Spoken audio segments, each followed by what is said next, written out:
The Angel Beats manga is a completely different story to the anime, and well, it gets some bits right, and other bits not so much.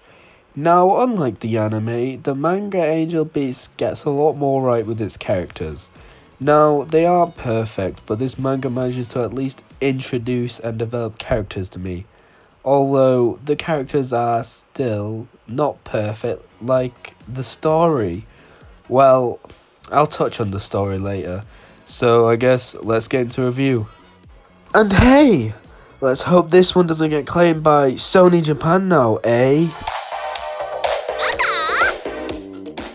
The art style. Meh. I love the characters' designs here as much as I love them in the anime, but none of the art in this manga really stands out as being GOAT quality. Here's the thing though, does it even matter when the artist here gave the characters so much charm? Like characters here, like TK, constantly posing in the background and pulling these funky poses, I guess you could put it that way.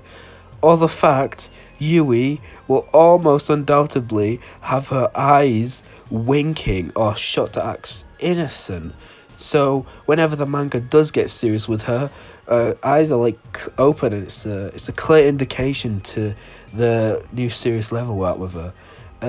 Also, to give the art credit here, they make the Angel Kanade look badass. Like in the anime, I don't know, she always felt sort of stiff whilst being animated. But in the manga, she is literally Robocop. Now, to move on to the characters here, characters in Angel Beats are all given mostly natural, interesting introductions where they all fit into the story. At first, some side characters such as the girls and the Girls Dead Monsters, the fictional band in this world, they felt pretty useless, but by the end of the manga, I really liked watching Masami lead the singer of Girls Dead Monsters. I'd like seeing her lead and be a tutor to other characters such as Miyuki. Although, I feel Iwasawa and Hisako did not really develop, they just sort of became very good friends, quote, very, very good friends.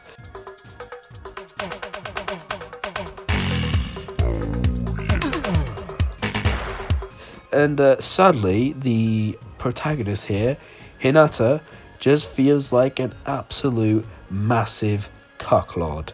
He never clearly develops feelings for Yuri, yet he ends up taking more than a beating. Which would be great if him and Yuri ever did get closer, like build romance. But they don't. So what we see is with characters like Yuri, she develops by learning to become stronger, by placing more trust in her comrades around her, whilst Hinata just simps on the sideline.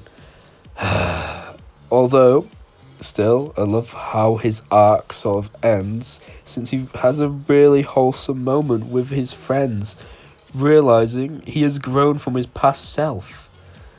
But, big but, is not even Yuri who comes out for him. It is all his guy friends. So, Hinata, was all that simping really worth it, huh? Was it? You big cuck.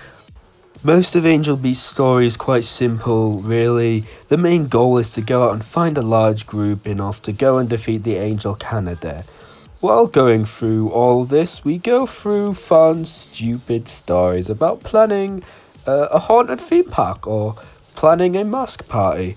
Along the way, Robocop Tenshi demonstrates her big balls by always going out to stop the group.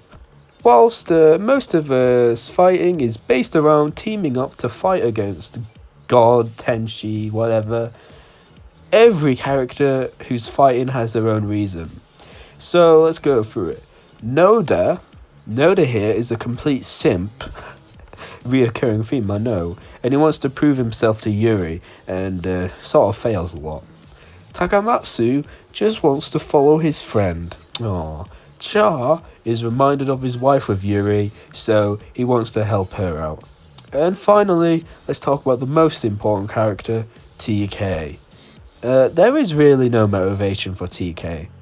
He just exists to dance. Like, I'm not reading into the deeper lore or anything, but what I got from it is just all he doesn't really have he's just there for comedy relief, and that is okay because not every character needs in-depth development. He's just fine as sort of his ridiculous comedy relief character. So, how is the ending of Angel Beats? Well, let me tell you. It is the most beautiful, heartwarming ending, but it brought me to tears. Big spoiler alert for this one. I will give you 5 seconds to skip ahead this part of the video. 5, 4, there is no ending! That is right, they did not finish the manga. We are not left on any cliffhanger. But unlike the brilliant ending in the anime, here we are just left with dog scraps. Literal dog scraps. I never read the other manga either, because it is just the anime with some added bonus content. What I'm referring to is the sequel manga to this, which is basically just an anime interpretation. So it frustrates me that this is the ending. Granted, we do still get a lot of character development, but we never look into it. Like Hinata or Yuri's past, we never look into their pasts in order to feel they truly develop as characters. The conclusion between SSS and the Angel is never seen, and it is just left to your imaginations. Okay, but accepting the story leaves on a dry note, this manga still has some good parts to its story, even if characters are overall left unfinished. So, I conclude with this. The manga is a good spin on the school genre. I would recommend it to anyone who is looking for a fun short story about characters in high school battling against little girl Robocop.